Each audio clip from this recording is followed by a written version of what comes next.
Ладно, давай чесно. Якщо ти це дивишся, значить, у тебе або є час.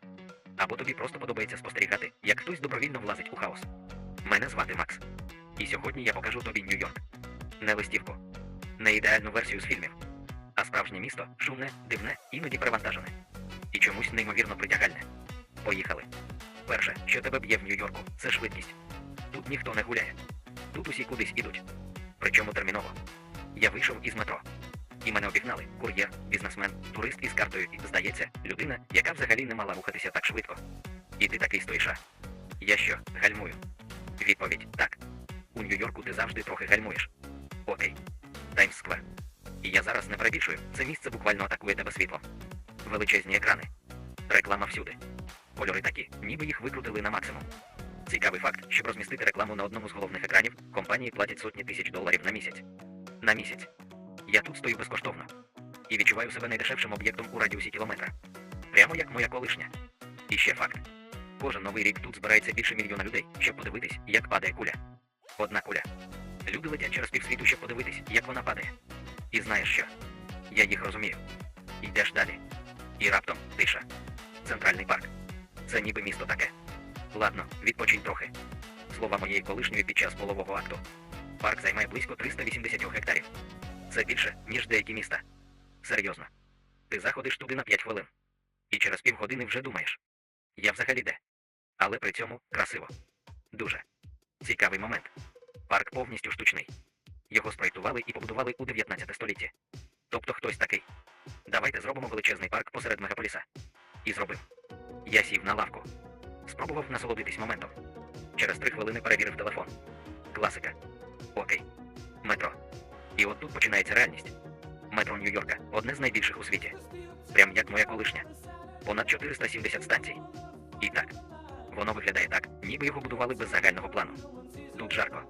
Гучно. І іноді пахне так, ніби це місце має власну біографію. Як моя колишня. Але при цьому працює. І працює цілодобово. 24/7. Без пауз. Ніколи. Я один раз сів у правильному напрямку. І опинився взагалі не там. Але знаєш що? Це нормально. У Нью-Йорку ти не губишся. Ти просто знаходиш нові місця. Іноді випадково. Окей. Статуя Свободи. Ось вона. Ти бачив її тисячі разів на картинках. Але вживу вона відчувається інакше. Вона реально величезна. І дуже впевнена. Факт. Її подарувала Франція у 1886 році. Це був символ дружби. Уяви рівень подарунка. Ось тобі статуя. Просто так. Я максимум чашку можу подарувати. Власне, тому в нас і не склалося з колишньою. Ще факт. Колір статуї раніше був не зелений. Вона була мідна. З часом метал окислився і став тим самим зеленим. Тобто це не дизайн. Це час. Йдемо далі.